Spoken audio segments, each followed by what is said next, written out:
Hello दोस्तों, आपका मेरे YouTube channel achieve your dreams में स्वागत है। आज हम पढ़ेंगे नेशनल इनकम, राष्ट्रीय आय। तो चलिए स्टार्ट करते हैं आज का टॉपिक। इसमें हम पढ़ेंगे GDP, GNP, NDP, NNP, PCI. अब देखते हैं जीडीपी क्या होता है। ग्रॉस डोमेस्टिक प्रोडक्ट यानी सकल घरेलू उत्पाद। किसी भी देश की अब देखते हैं क्या होता है। किसी भी देश की सीमा के अंदर एक समय काल में उत्पादित वस्तुओं एवं प्रदान किए गए सेवाओं का कुल बाजार मूल्य जीडीपी कहलाता है। मान लेते हैं कोई देश की एक सीमा है, इसके अंदर जितनी भी कंपनियां हैं, चाहे वो विदेशी चाहे वो भारतीय हों, उसके अंदर जो भी उत्पादन होगा और जितनी भी सर्विसेज वो कंपनियां देंगी, उसका टोटल मार्केट प्राइस जो होगा वो क्या कहलाएगा? जीडीपी। ध्यान रखिएगा, इसमें विदेशी कंपनियों से आने वाली आय को भी काउंट किया जाता है। जैसे एग्जांपल समझते हैं, जैसे मारुति कंपनी और एक एयर इंडिया कंपनी है। ये 1000 कार का उत्पादन कर रही है और एक कार का रेट है 5 लाख रुपए। और ये कोई एक कंपनी है गो एयर, जो 1000 लोगों को सर्विसेज दे रही है 1000 रुपए के हिसाब से। तो वहां की जीडीपी कितनी हो जाएगी? 5010 लाख। मतलब दोनों उत्पादन और सेवाओं के मूल्य को जोड़ दिया जाएगा, ऐड कर दिया जाएगा। अब देखते हैं जीएनपी क्या होती है। जीएनपी जो होती है उसको बोलते हैं ग्रॉस नेशनल प्रोडक्ट यानी सकल राष्ट्रीय उत्पाद। जीएनपी में क्या करते हैं, जैसे किसी भी राष्ट्र की जो जीडीपी होती है उसमें जितना भी पैसा उसकी जीडीपी में कितना भी उस राष्ट्र में पैसा विदेशों से भारत आने वाला है। जैसे कुछ कंपनियां हैं, जैसे टाटा की कंपनियां, रिलायंस कंपनियां, ये विदेशों में भी अपना व्यापार कर रही हैं, तो उनका पैसा विदेशों से भारत आता है, तो उसको ऐड कर देते हैं। और कुछ कंपनियां भारत में है, जो विदेशी कंपनियां हैं वो यहाँ काम कर रही हैं, जैसे पेप्सी हुई, उनका पैसा क्या होता है यहाँ से बाहर चलाता है, तो उसको घटा देते हैं। तो इसको क्या बोलते हैं? सकल राष्ट्रीय उत्पाद, GNP. GDP plus X minus M, जहाँ पे एक्स क्या है? विदेशों से भारत आने वाला आय, और एम क्या है? भारत से विदेश जाने वाला आय।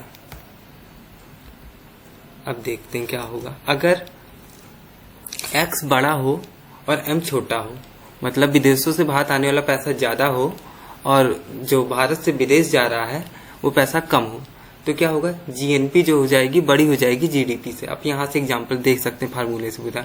अगर ये बढ़ेगा और ये घटेगा तो इसकी वैल्यू बड़ी होगी।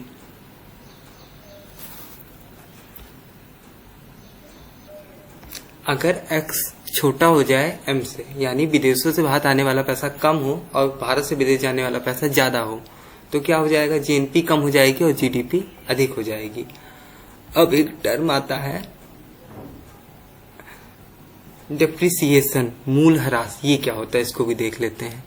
जैसे कोई मोबाइल है, आज की डेट में वो 10,000 का है और उसका मूल्य घट के 7,000 हो जाए, तो उसको क्या बोलते हैं? उसके मूल्य में ह्रास हो गया, डिप्रिसिएशन हो गया। अब देखते हैं एनडीपी, जिसको बोलते हैं नेट डोमेस्टिक प्रोडक्ट यानी शुद्ध घरेलू उत्पाद। जब इसमें जीडीपी में से मूल ह्रास, डिप्रिसिएशन को घटा दिया जाता है, तो क्या निकलता है? एनडीपी, शुद्ध घरेलू उत्पाद। और जो एक टर्म होता है एनएनपी यानी नेट नेशनल प्रोडक्ट, शुद्ध राष्ट्रीय उत्पाद। एनएनपी तब निकलता है जब जीएनपी में से मूल ह्रास यानी डिप्रिसिएशन को घटाया जाता है। यानी जब जीएनपी में से डिप्रिसिएशन घटेगा तो क्या निकलेगा? एनएनपी। और जब जीडीपी में से डिप्रिसिएशन घटेगा तो क्या निकलेगा? एनडीपी।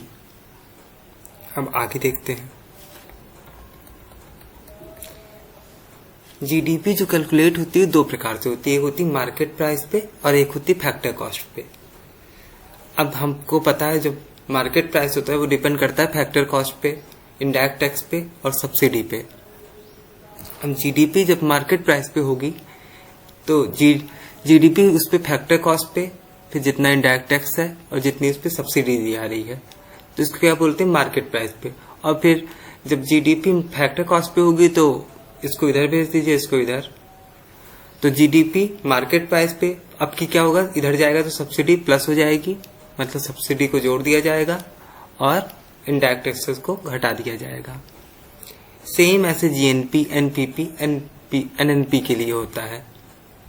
देखते हैं, GNP at market price, GNP at factor cost plus indirect taxes minus subsidy, यानी जीएनपी मार्केट प्राइस पे जो होती है बराबर जीएनपी फैक्टर कॉस्ट पे indirect tax minus subsidy. NDP market price पे equal to NDP factor cost पे plus indirect tax minus subsidy. NNP market price पे equal to NNP factor cost पे plus indirect tax minus subsidy. और same अब एक term देख लेते हैं, जो एनएनपी जो होती है वो जो फैक्टर कॉस्ट पे जो एनएनपी निकलती है उसको तब इधर भेज देते हैं, इसको इधर भेज देंगे तो एनएनपी एट फैक्टर कॉस्ट पे क्या होगी, एनएनपी मार्केट प्राइस पे minus indirect tax plus subsidy. ये एनएनपी एट फैक्टर कॉस्ट को क्या बोलते हैं, रियल नेशनल इनकम। यही किसी राष्ट्र की रियल नेशनल इनकम होती है। अब देखते हैं एक टर्म आता है पीसीआई, यानी पर कैपिटल इनकम, प्रति व्यक्ति आय। जो पर कैपिटल इनकम होती है, जब किसी राष्ट्र की पूरी आय को उसकी टोटल पॉपुलेशन या टोटल जनसंख्या से डिवाइड कर दिया जाता है तो क्या निकलता है, प्रति व्यक्ति आय। यानी जो रियल नेशनल इनकम है जो होती है एनएनपी एट फैक्टर कॉस्ट पे, उसको किससे डिवाइड कर दें, टोटल पॉपुलेशन से, तो क्या निकलेगा, पर कैपिटल इनकम। जो ये पीसीआई होती है किसी भी कंट्री के लिविंग स्टैंडर्ड को दर्शाने का बेस्ट तरीका कि प्रति व्यक्ति आय लोगों की कितनी है, इससे पता लगता है कि उस देश का लिविंग स्टैंडर्ड क्या है। अब जो जीडीपी कैलकुलेट होती है दो प्रकार से होती है। जीडीपी एक करंट मार्केट प्राइस पे होती है और एक जीडीपी कांस्टेंट मार्केट प्राइस पे। मतलब जीडीपी को जब करंट में जो प्राइस चल रहा है उसके अकॉर्डिंग पे कैलकुलेट किया जाता है तो उसको बोलते हैं GDP at current market price. और जीडीपी जब कांस्टेंट मार्केट प्राइस ये होती है जब इसमें गवर्नमेंट होती है वो एक कोई बेस ईयर चुन लेती है। जैसे अभी का जो बेस ईयर है वो 2011-12, तो उसके मूल्यों से तुलना करके, मतलब इस समय उसका मूल्य कितना था, 2011 में आरंभ जितना मूल्य था उस हिसाब से रख के जो जीडीपी कैलकुलेट की जाती है उसको बोलते हैं जीडीपी कांस्टेंट मार्केट प्राइस। और मतलब बेस ईयर इस समय 2011-12, उसके पहले जो था वो 2004 और 2005 था। अब देखते हैं measurement of national income. National income को कैलकुलेट मतलब कैसे मेजर किया जाता है। इसको जो मेजर करती जो संस्था है उसका नाम है सीएसओ। इसकी स्थापना 1951 में हुई थी। इसका मुख्यालय कहाँ पे है, दिल्ली में। और ये जो नेशनल इनकम होती है 3 प्रकार से कैलकुलेट होती है। नेशनल इनकम को कैलकुलेट करने की तीनों विधियों को देखते हैं। पहली विधि जो होती है वो होती है एक्सपेंडिचर मेथड, दूसरी विधि जो होती है प्रोडक्शन मेथड, तीसरी विधि जो होती है इनकम मेथड। अब सबसे पहले देखते हैं एक्सपेंडिचर मेथड को।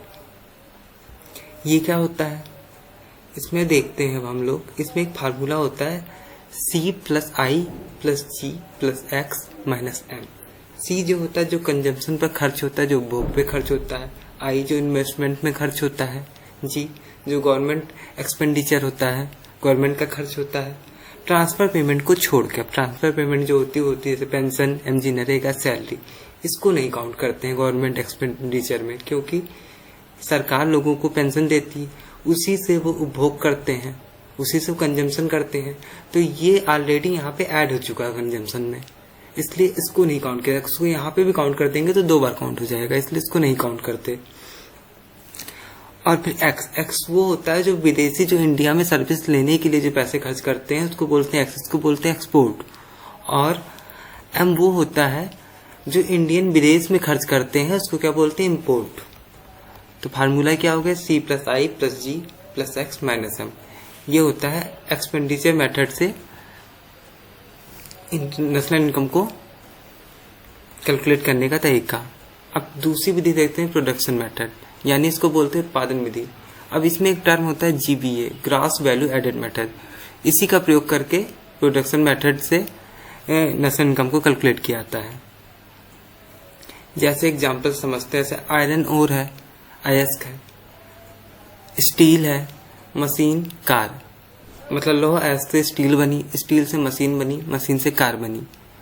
लोहा अयस्क का रेट मान लेते हैं 0 रुपए है, स्टील का रेट 1 लाख है, मतलब जब यहाँ से यहाँ बढ़े तो 1 लाख रुपए लगे, और जब स्टील से मशीन बन के तैयार होगी तो उसकी वैल्यू हो गई 5 लाख, और जब वो कार बन गई तो उसकी वैल्यू हो गई 10 लाख। अब देखते हैं आयरन ओर से स्टील बनने में कितने रुपए लगे। तो 1 लाख लगा, 0 से 1 होने में 1 लाख लगा। अब देखते हैं स्टील से मशीन बनने में कितने लाख लगे। 1 लाख से यहाँ 5 लाख यानी 4 लाख लगे, और मशीन से कार बनने में कितने रुपए लगे यानी 5 लाख लगे। 10 में 5 कर लेंगे 5 लाख, और इस सबको ऐड कर देते हैं, इसी को बोलते हैं वैल्यू एडेड मेथड। तो क्या हो जाएगा 1 + 4 + 5 = 10 लाख। ये क्या हो गया, जीडीपी निकलती। जीडीपी एट फैक्टर कॉस्ट होती है, ये लागत मूल निकलता है। अब जो जीडीपी एट करंट प्राइस निकालेंगे तो जीडीपी एट फैक्टर कॉस्ट यानी 10 लाख प्लस इनडायरेक्ट टैक्स पे जुड़ेगा माइनस सब्सिडी, ये क्या निकल जाएगा, जीडीपी एट करंट प्राइस। अगर उसी को कांस्टेंट प्राइस पे निकालना हो तो इसके लिए इसे बेस ईयर से, मतलब 2011-12 बेस ईयर जो उस समय का, उससे मैच करा लेंगे और वैल्यू एडेड फार्मूले से निकाल लेंगे। अब देखते हैं तीसरी विधि इनकम मेथड क्या होता है, इसको अलग से देख लेते हैं। जो इनकम मेथड होता है, किसी भी चीज की इनकम मेथड जो फैक्टर होते हैं उसमें लैंड होता है, लेबर होता है, कैपिटल होता है, एंटरप्रेन्योर होते हैं। तो लैंड पे कितना रेंट लगता है, लेबर पे मजदूरी होती है, कैपिटल पे इंटरेस्ट लगता है या डिविडेंड लगता है, लाभांश, एंटरप्रेन्योर जो होता है प्रॉफिट कमाता है। तो जो नेट इनकम होती है वो होती है रेंट प्लस वेजेस मतलब मजदूरी प्लस इंटरेस्ट में जो ब्याज और जो या लाभांश हुआ प्लस प्रॉफिट, इस सबको ऐड कर देते हैं तो क्या निकलता है, नेशनल इनकम। अब एक संस्था होती है NSSO, national sample survey organisation, राष्ट्रीय नमूना सर्वेक्षण संस्थान। यही संस्था जो होती है नेशनल इनकम को मेजर करने में हेल्प करती है। नेशनल इनकम को मेजर करने में संस्था हेल्प करती है। इसकी स्थापना कब हुई थी, 1949 में। इसका मुख्यालय कहाँ है, कोलकाता। और यही याद रखिएगा, यही संस्था जो अनएम्प्लॉयमेंट के आखिरी जारी करती है, पूछा आता है। 2006 में NSSO को बंद कर दिया गया और उसकी जगह NSO और NCS को लाया गया। NSO का फुल फॉर्म होता है नेशनल स्टैटिस्टिकल ऑर्गेनाइजेशन और NCS का फुल फॉर्म है नेशनल कमीशन ऑन स्टैटिक्स।